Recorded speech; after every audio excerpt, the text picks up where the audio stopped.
F409 08. Quasi sicuramente, ecco, credo che sia fermato, che sia entrato in protezione, e abbiamo F22,7, quindi abbiamo sempre qui 3 decimi di scarto. Ciao ragazzi, ben ritrovati in questo nuovo video, anzi questo nuovo test, dove questa volta non andiamo a fare il confronto di potenza tra due flash Cobra, ma bensì sempre due flash che hanno una potenza maggiore, perché parliamo di 200 watt, sempre flash a batteria. In questo caso sono due brand diversi. L'altra volta ti avevo fatto proprio la prova tra il nuovo V100 di Godos e il V1 Pro, e abbiamo visto che c'è una leggera differenza, e quindi magari se sei interessato proprio all'acquisto di uno Speedlight, sei ancora indeciso, ti consiglio di andare a vedere quel video là.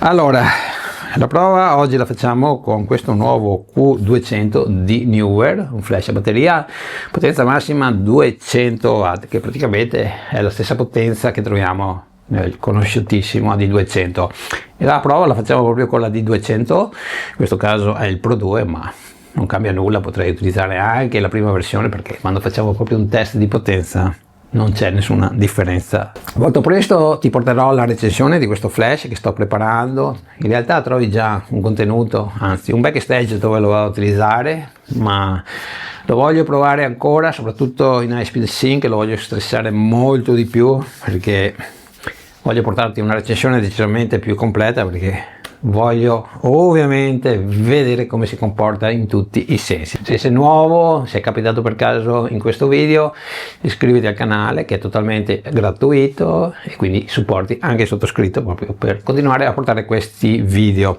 Detto questo, c'è una cosa molto importante però che ti devo dire, perché il Q200 adesso è disponibile in Europa, lo puoi acquistare tranquillamente, però non è versatile come la D200 Pro. Vi spiego meglio. Qui abbiamo una testa rotonda e questa ti devi tenere. È un bene o un male, lo andremo a vedere nel video dedicato. Come ben sapete, la D200 è molto più versatile, perché già in dotazione è la testa con il bulbo, la testa Fresnel, e poi ti puoi acquistare separatamente la testa rotonda, cosa che io mi sono comprato a suo tempo. E in effetti questa prova è qua, la faremo proprio con la testa tonda anche nella D200. Questa testa tonda, a differenza della testa che troviamo ad esempio nel V100, nel V1 e anche nella D100 Pro, come ben sapete, almeno chi lo possiede, in quel caso abbiamo anche una parabola, cioè uno zoom. Qui abbiamo una parabola fissa, come l'abbiamo anche nella testa che puoi aggiungere alla D200, da 35 mm più o meno. Questo è quello che dichiarano le aziende. In realtà qui non ho trovato nessuna informazione, ma do per scontato che sia da 35, ok? Quindi lasciamo sempre punti di domanda sotto questo punto di vista. Per quanto riguarda poi il bulbo, ve ne parlerò poi nel video dedicato, è diverso da quello che si può intravedere, quindi ci sarebbe anche in questo caso da fare alcune prove, e magari se abbiamo tempo andiamo anche a smontare la testa, ok?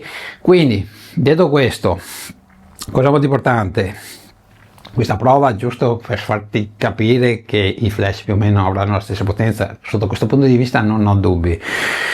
Se c'è una differenza è decisamente minima, anche perché sì, in realtà l'ho già fatta questa prova, ma lo sapevo già anche prima di iniziare questo test, però è sempre meglio fare una verifica. Allora, 100 metri, un metro su full ragazzi, un metro di distanza dalla testa del flash a questo checker, ok? L'esposimetro lo vado a mettere qui, vado a usare come al solito l'858. Prima ho fatto anche un test con il Gosen DG Pro, un altro esposimetro, e praticamente ho avuto gli stessi risultati. Dico questo perché nel precedente test che ti ho fatto vedere, dove confrontavo proprio il V100 e il V1 Pro, avevo utilizzato la calibrazione di fabbrica, cioè il profilo standard di questo 858, ok? Io in questo caso, in questo mio esposimetro, ho altre due calibrazioni che mi sono fatto proprio personalmente per le mie fotocamere, cioè per un sensore full frame e un sensore APS-C. Avevo proprio fatto la calibrazione a suo tempo per la Sony A7 IV e proprio l'anno scorso per la 6007, quindi in base alla fotocamera che vado a utilizzare utilizzo il profilo. In realtà la stessa Sekonic, lo dico per i più nerd, consiglia di effettuare calibrazioni personalizzate anche non solamente con la fotocamera ma anche con l'obiettivo per essere più precisi. Io personalmente non l'ho fatto perché ritengo che sia già sufficiente per quello che devo fare io, fare una calibrazione solamente per la fotocamera che vado poi a utilizzare. Ok, quindi detto questo, spero che vi ho tolto tutti i dubbi, soprattutto a chi già possiede un esposimetro, perché se tu in questo momento fai lo stesso test praticamente potresti avere dei dati diversi da quelli che ti vado ovviamente a far vedere io, però la differenza di potenza rimarrà sempre la stessa. Okay? Per motivi di tempo ragazzi non sto qui a farvi il test con tutte e 10 le potenze che dispongono questi due flash, perché arriviamo fino anche a una potenza minima di un 256esimo. Accontentatevi proprio della massima potenza e di un mezzo, che sono più che sufficienti proprio per togliervi tutti i dubbi sulle potenze che hanno questi due flash. Allora, innanzitutto le impostazioni rimangono le solite, cioè un 125esimo ISO 100, ricordiamo che la distanza è di 1 metro. Questa distanza l'ho presa esattamente non solamente dal checker ma proprio dalla lumisfera, ok? Quindi siamo abbastanza precisi. È all'esterno la lumisfera, qui c'è un po' di luce di rimbalzo perché ci sono le pareti bianche, ma è una prova alla pari perché andiamo a effettuare proprio questo test nello stesso posto, quindi non cambia nulla. Ok ragazzi, detto questo, partiamo proprio con la D200 alla massima potenza, quindi lo vado a posizionare qui al centro. Ok, questa è la posizione e abbiamo F32. Vado adesso ad abbassare di uno stop, ok, quindi ho mezzo, quindi dovrebbe uscire F22 preciso, quindi proviamo e esattamente abbiamo F22. ok ragazzi, quindi velocemente adesso vado a togliere la D200 e mettiamo il Q200 e vediamo se c'è una differenza tra questi due flash. Ok ragazzi, partiamo proprio da un mezzo, vediamo la differenza. Prendo il trigger, che spero che al più presto anche la Neewer rilasci una versione tipo simile all'X3 che fa decisamente la differenza. Almeno io non riesco più a utilizzare questi trigger qui, mi trovo in difficoltà per abitudine. Ok, allora partiamo da un mezzo, quindi avevamo esattamente F22 spaccati, vado a posizionarlo esattamente nello stesso punto, proprio per questo ho messo il checker così sono più preciso. Quindi posizioniamo, abbiamo F16,6, quindi abbiamo 4 decimi di differenza, ripeto perché non si sa mai, sì, rimane così. Quindi portiamo alla massima potenza e quindi non dovrebbe esserci sorprese. E portiamo e abbiamo F22,7, quindi abbiamo sempre qui 3 decimi di scarto a favore ovviamente della D200 Pro 2. E per concludere ragazzi vado anche a simulare alcuni scatti in high speed sync, quindi andiamo a scattare con l'otturatore oltre il tempo sincrono di una normale macchina fotografica, quindi porto l'otturatore a 1 millesimo.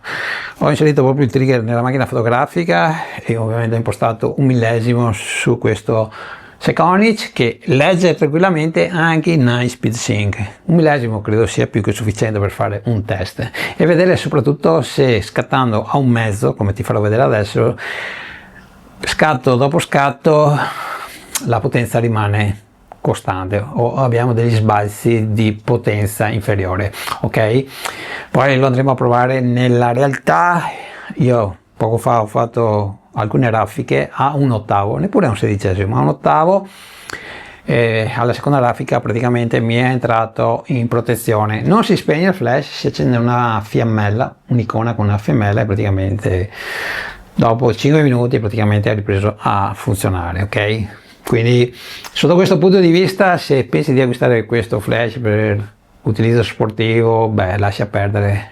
Sotto questo punto di vista è meglio la D200 Pro 2, che è decisamente più affidabile.